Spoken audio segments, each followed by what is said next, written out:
ओम नमस्ते। यजुर्वेद 40वां अध्याय मंत्र संख्या 2।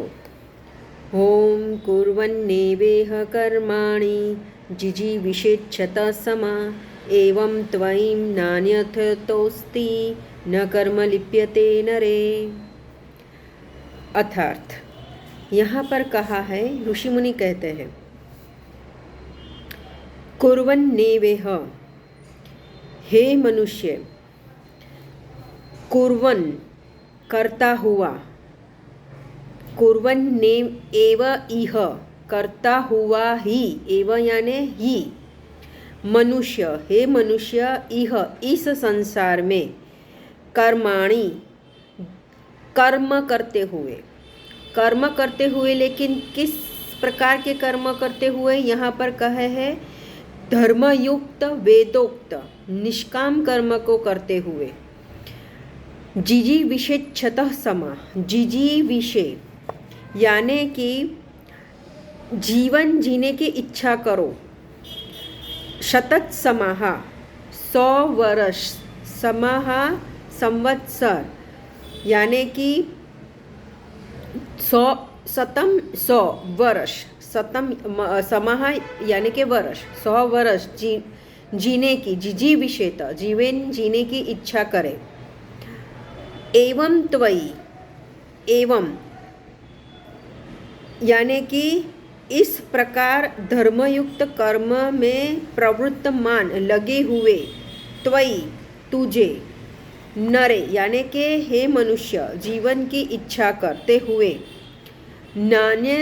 नान्यथेतोस्ति, नान्य अन्यथा अस्ति यानी कि इस प्रकार से अलग प्रकार के, न कर्म लिप्यते नरे, इस प्रकार के कर्म से अलग प्रकार के कर्म की इच्छा नहीं करना है। लिप्त यानी कि अन्य प्रकार के कर्म में लिप्त नहीं होना है। बराबर। तो अभी हम पूरे भावार्थ को समझेंगे। हे मनुष्य, तुझे इस प्रकार के कर्म को करना है, यानी कि यहाँ पर इस कहना चाहते हैं, ऋषि मुनि कहना चाहते हैं कि भोग तो हम बाद में भोगेंगे, है ना। पहले हमें कर्म करना पड़ेगा, कर्म करेंगे तो ही हमें फल स्वरूप भोग, सुख या दुख मिलेगा। तो पहला कर्म करना पड़ेगा, भोगना यानी कि फल तो उसके बाद में मिलेगा। पहले कर्म करोगे तो ही फल मिलेगा, पहले फल नहीं मिलेगा। हम पहले वृक्ष को रोपेंगे तो ही फल मिलेगा ना, फल तो पहले नहीं मिलेगा। तो कर्म को पहले करना है। तो यहाँ पर बताया है कि हमें कुछ 3 प्रकार के कर्म होते हैं, शुभ होते हैं, अशुभ होते हैं, मिश्र कर्म होते हैं।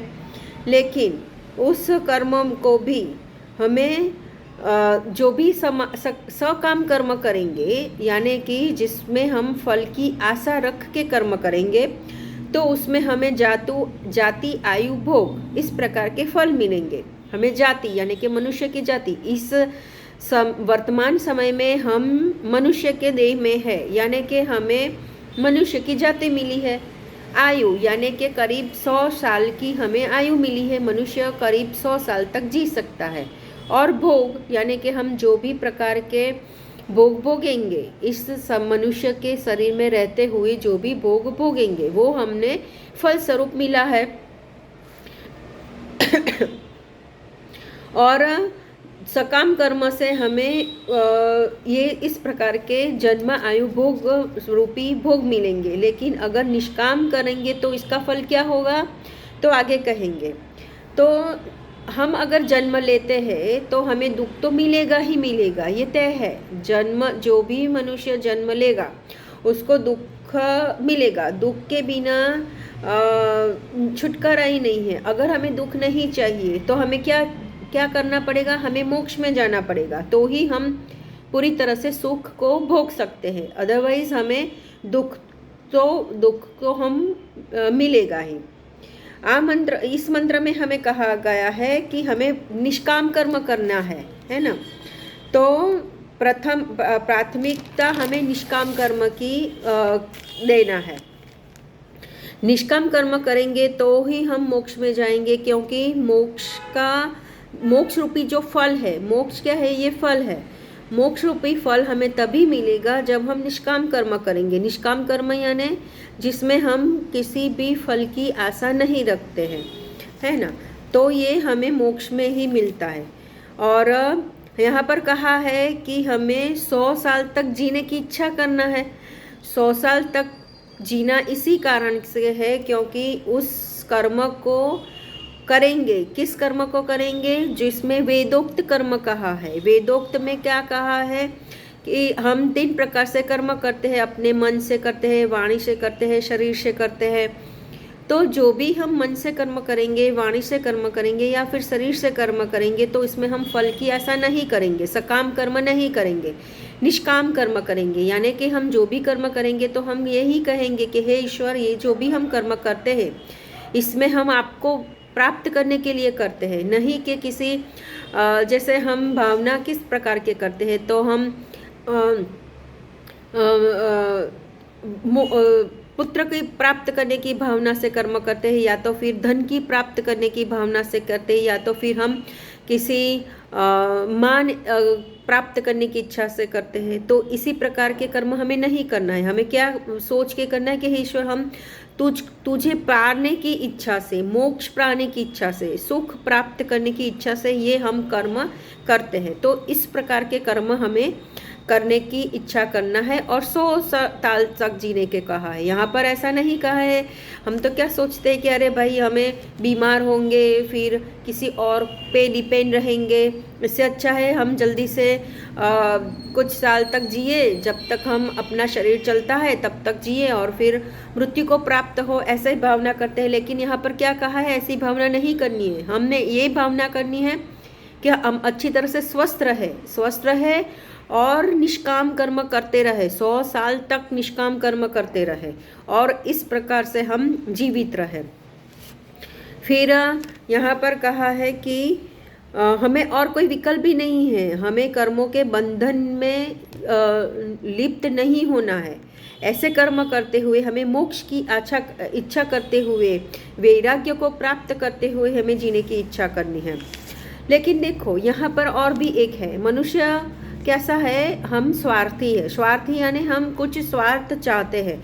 अगर हम कोई भी कर्म करते हैं तो या तो फिर सकाम करेंगे और निष्काम करेंगे। सकाम करेंगे तो हम कुछ फल चाहेंगे, या फिर हम ये चाहेंगे कि पुत्रेषणा होगी या वितेषणा होगी, या हमें या इसको क्या कहते हैं कि पुत्रेषणा, वितेषणा और लोकेषणा, वाह करे, ऐसी हम इच्छा करते हैं। तो और जब हम निष्काम कर्म करते हैं तो भी हमारा स्वार्थ क्या है, हमें मोक्ष चाहिए। ये भी तो एक प्रकार का स्वार्थ ही बनेगा ना। तो हमें यहाँ पर मोक्ष का स्वार्थ है, यानी कि हम अनादि काल से हम ऐसे स्वार्थ रखते हैं। कभी भी हम स्वार्थ के बिना नहीं रहेंगे इस जीवन में या किसी भी जीवन में, हम स्वार्थ तो रखेंगे ही। तो यहाँ पर हम या तो फिर सांसारिक सुख चाहेंगे या तो फिर हम ईश्वर का आनंद चाहेंगे, है ना।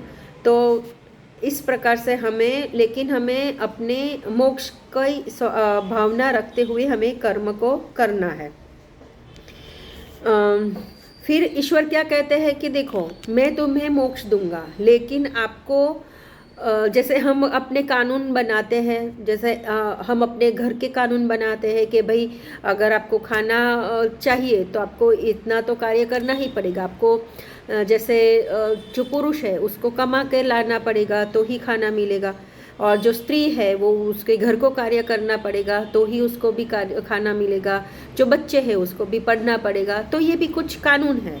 वैसे ही कुछ देश के कानून है कि भाई आपको इस कानून का पालन करना ही पड़ेगा। आपको जैसे कोई मान लो कि अगर सिंपल कानून है कि भाई आपको चोरी नहीं करना है, अगर आप चोरी करोगे तो आपको जेल में जाना पड़ेगा, ऐसे भी कानून है। तो ऐसे ही ईश्वर का भी कानून है कि भाई आपको अगर मोक्ष चाहिए तो आपको निष्काम कर्म करना पड़ेगा। अगर आप निष्काम नहीं करोगे कोई भी अलग मतलब सकाम कर्म करोगे तो आपको उस प्रकार से आपको फल मिलेगा, या आपको मनुष्य योनि मिलेगा। अगर आपने कुछ अच्छे कर्म नहीं किए तो पशु योनि में जाना पड़ेगा। तो ये भी ईश्वर का कानून है कि आपको अगर मोक्ष चाहिए तो आपको निष्काम कर्म करते रहना पड़ेगा। और अगर आप सकाम करोगे तो आपको धन मिलेगा, सुख सुविधा मिलेगी, बराबर।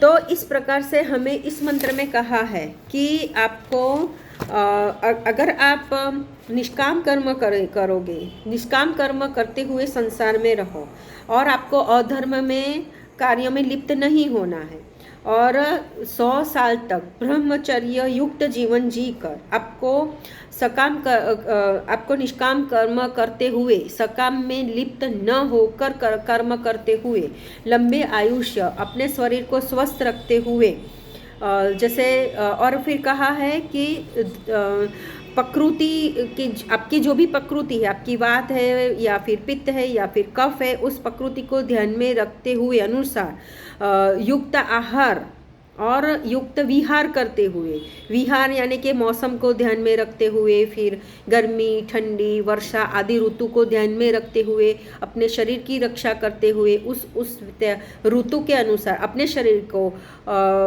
स्वस्थ रखते हुए, अपने उस ऋतु के अनुसार कपड़े को पहनते हुए, अच्छे उस ऋतु के अनुसार विहार करते हुए, उस ऋतु के टेम्परेचर को ध्यान में रखते हुए, अपने आवास को उस हिसाब से रखते हुए, अपने शरीर को स्वस्थ रखते हुए आपको 100 साल तक जीना है ना। इस मंत्र में यही कहना चाहते हैं।